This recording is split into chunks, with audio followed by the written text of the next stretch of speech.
E é previsível que a Arábia Saudita avance para essa opção e que consequências poderá haver, tendo em conta agora esse pacto de Meca que foi assinado recentemente? Bom, eu acho que primeiro o pacto de Meca... Não esquecendo que a Turquia também assinou esse acordo de defesa mútua e faz parte da NATO. Sim.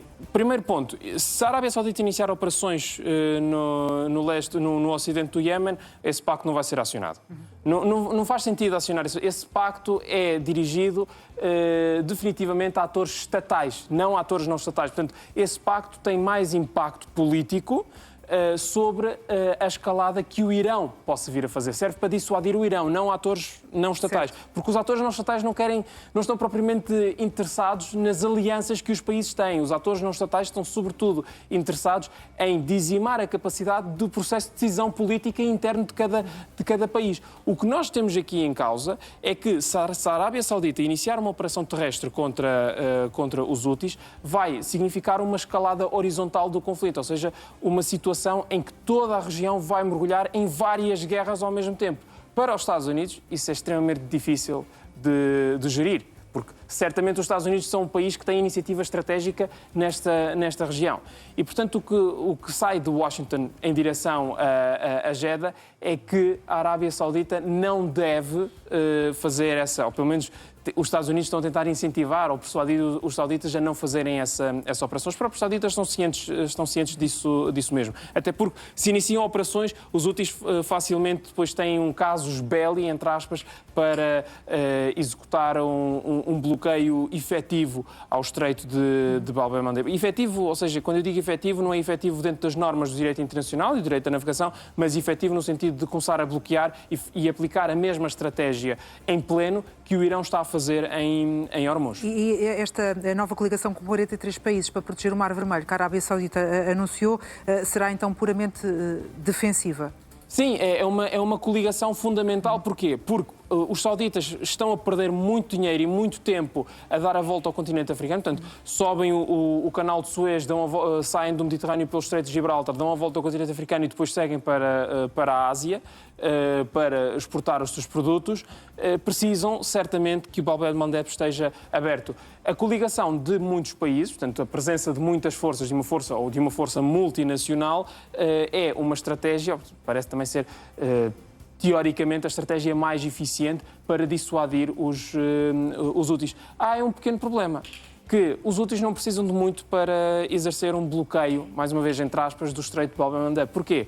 Um drone que destrói um navio aqui, faz disparar o preço do seguro, independentemente da quantidade de fragatas que fiquem aqui. Um drone consegue passar à volta das fragatas e acertar no navio. E isso faz disparar e cria medo. E mesmo que um drone, às vezes, que não acerta no seu alvo, mas é abatido por uma fragata, já faz disparar o preço de seguro. Portanto, mesmo que o navio passe pelo Estreito de Bab el-Mandeb, o produto final acaba por ter um aumento do seu preço. Porquê? Porque o preço do seguro, o prémio do seguro é sempre maior no transporte desse produto. É exatamente a mesma coisa que o Irão está a fazer no Estreito ou tem feito no Estreito de Hormuz e está a fazer. E é para o Estreito de Hormuz que vamos precisamente, numa semana em que as duas partes, quer Estados Unidos, quer Irão, vieram reclamar a soberania sobre o Estreito, que tem um controle total. Sim. Ficamos sempre na dúvida face às narrativas completamente opostas.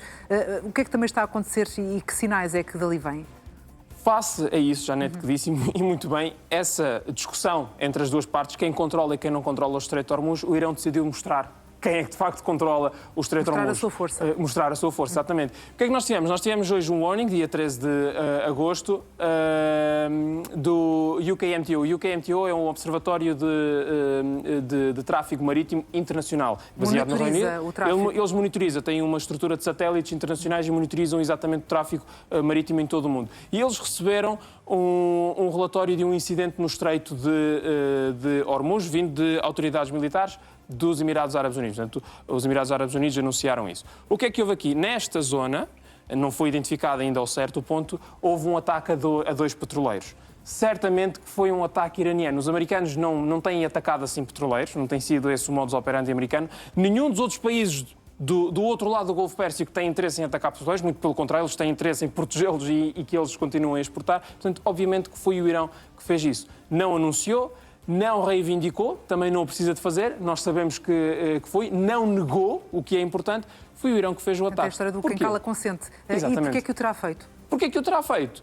Duas coisas. Primeiro, porque mostra os Estados Unidos não são quem controla o estreito, não são quem controla a navegação no estreito. Nós não precisamos de controlar, diz o Irão, nós não precisamos de controlar esta zona toda, nós não precisamos de conquistar esta península para controlar o estreito, para ele ser nosso. Basta lançarmos um drone, basta lançarmos um aviso que os navios deixam de querer passar a curto prazo. Dois ataques a 2 petroleiros significa que, pelo menos durante o dia 2, qualquer capitão de um navio vai ter muito receio em avançar para passar o estreito. Porquê? Porque o capitão é responsável pela infraestrutura do próprio navio, pela tripulação pela carga, pelo preço dessa carga, pela segurança de tudo aquilo que está dentro do navio e é o responsável da própria empresa in loco naquele momento. Portanto, obviamente que ninguém vai querer aceitar, neste contexto, pelo menos hoje, avançar com uma passagem do Estreito de Hormuz. Mas será este o panorama a que vamos assistir até que efetivamente seja alcançado algum acordo? Não sabemos em que moldes, efetivamente, nem quando?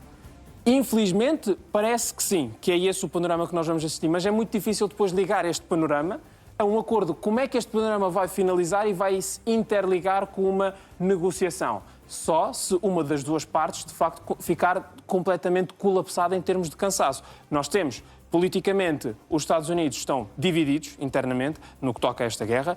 A sociedade está a pressionar e não está a compreender a administração de Donald Trump por causa desta guerra. Portanto, há responsabilidade política por parte dos Estados Unidos, que está a crescer e está a pressionar a Casa Branca, mas o Irão já está a ter grandes filas para postos de abastecimento. O Irão, tal como a Rússia, são países onde o gasóleo e a gasolina eram extremamente baratos, quase mais baratos que a água. Mas a verdade é que acaba por, em nenhum momento, dar a parte fraca.